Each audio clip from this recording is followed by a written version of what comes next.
अगदी जलद व अचूक बातम्यांसाठी पाहत रहा महामीडिया 24 सदैव तत्पर। राज्याच्या नीती आयोग व मित्र संस्थेच्या माध्यमातून कोल्हापूर सांगली जिल्ह्यासाठी MIRDP प्रकल्प राबवण्यात येत आहे।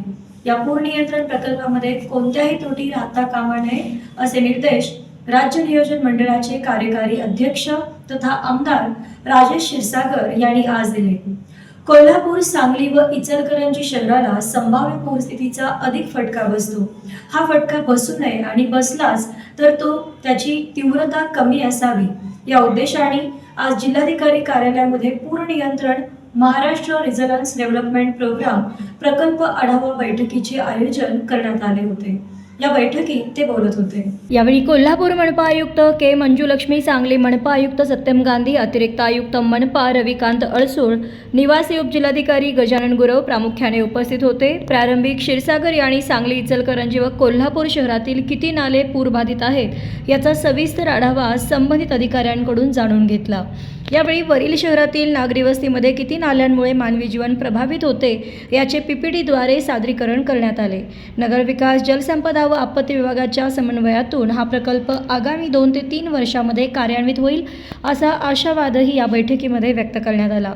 याप्रसंगी मित्राचे तांत्रिक संचालक विनय कुलकर्णी, पाटबंधारे विभागाचे अधीक्षक अभियंता अभिजित मेत्रे, कार्यकारी अभियंता स्मिता माने, मनपा जल अभियंता हर्षजित घाटगे, आपत्ती व्यवस्थापन अधिकारी प्रसाद संगपाळ यांच्यासह सांगली, कोल्हापूर, इचलकरंजी महानगरपालिकेचे संबंधित अधिकारी उपस्थित होते। राज्याच्या नीती आयोगाच्या माध्यमातून, मित्रा या संस्थेच्या माध्यमातून कोल्हापूर, सांगली या जिल्ह्यामध्ये 2019 आणि 21 साली जी गंभीर पूरपरिस्थिती निर्माण झाली, त्या ठिकाणी जनावरांचं नुकसान झालं, गाड्यांचं नुकसान झालं, संपत्तीचं नुकसान झालं।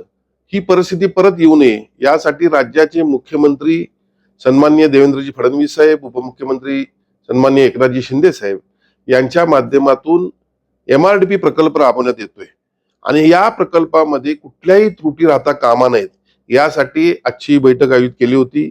आणि यामध्ये संपूर्ण कोल्हापूर, सांगली आणि इचलकरंजी नगर विकासच्या अंतर्गत येणाऱ्या, म्हणजे शहराच्या अंतर्गत येणाऱ्या ज्या काही पूरपरिस्थिती ज्यानं उद्भवत होती, या गोष्टींमध्ये परत एकदा पुन्हा नव्यानं त्यामध्ये सुधारणा करून परत पूर परिस्थिती उद्भवली नाही पाहिजे यासाठी अनेक सूचना आज देण्यात आल्या।